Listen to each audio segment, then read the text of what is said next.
MLC election से जुड़ी हुई ये बड़ी खबर है, जिसमें यूपी के सभी 13 एमएलसी उम्मीदवार बिला मुकाबला मुंतखब हुए हैं। यूपी की 13 एमएलसी सीटों पर सिर्फ 13 नॉमिनेशन हुए थे, जिसमें बीजेपी के 9, एसपी के 4 उम्मीदवारों का इंतखाब हुआ है। यूपी के सभी 13 उम्मीदवारों को जीत का सर्टिफिकेट दिया गया है। ये तस्वीरें भी आप देख रहे हैं। बिला मुकाबला मुंतखब हुए 13 उम्मीदवार, जिसमें से बीजेपी की तरफ से 9 उम्मीदवार मैदान में उतारे गए थे, जिसमें डिप्टी सीएम केशव प्रसाद मौर्य, भूपेन्द्र चौधरी, दानिश आजाद अंसारी, जेपीएस राठौर, दयालु मिश्र समेत 9 लोग शामिल थे। और अहमद हुसैन हमारे नुमाइंदे फोन लाइन पर मौजूद हैं, उनका रुख करते हैं। अहमद, 13 जो एमएलसी उम्मीदवार मैदान में उतारे गए थे बिला मुकाबला, वो मुंतखब हो गए हैं। बिल्कुल शबनम, देखिए यूपी के सभी जो 13 विधान परिषद प्रत्याशी थे वो निर्विरोध निर्वाचित हो चुके हैं और इन सबको सर्टिफिकेट भी मिल चुका है।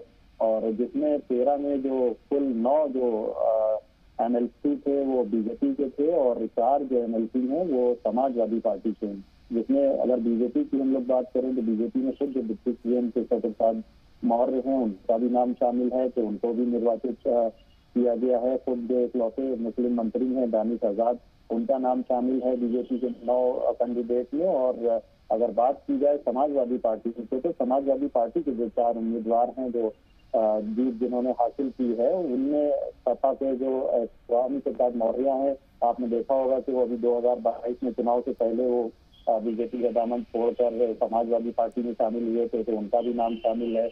और जो चढ़ाई सीट से जिन्होंने मुकुल यादव हैं इनके बेटे, तो उनको जिस तरीके से चढ़ाई के अखिलेश यादव के लिए सीट छोड़ी थी, उनके बेटे से एमएलसी चुना गया है। आजम खान के करीबी है शहनवाज खान सब्बू, उनको एमएलसी के लिए चुना गया है। जसवीर अंसारी हैं, उनको भी निर्विरोध निर्वाचित किया गया है। तो कुल मिलाकर जो बीजेपी के 9 कैंडिडेट और समाजवादी पार्टी के 4 उम्मीदवार इसमें जीते हैं और निर्विरोध निर्वाचित हुए हैं। और अब बताया जा रहा है कि जिस तरीके से तादाद के मुताबिक 13 की जगह अगर 14 उम्मीदवार होते तो इसमें इलेक्शन जरूर होता, लेकिन 13 ही जगह थी और 13 ही उम्मीदवारों का यहाँ पे पर्चा दाखिल हुआ था, इसलिए सबको निर्विरोध चुन लिया गया है, सबको सर्टिफिकेट दे दिए गए हैं।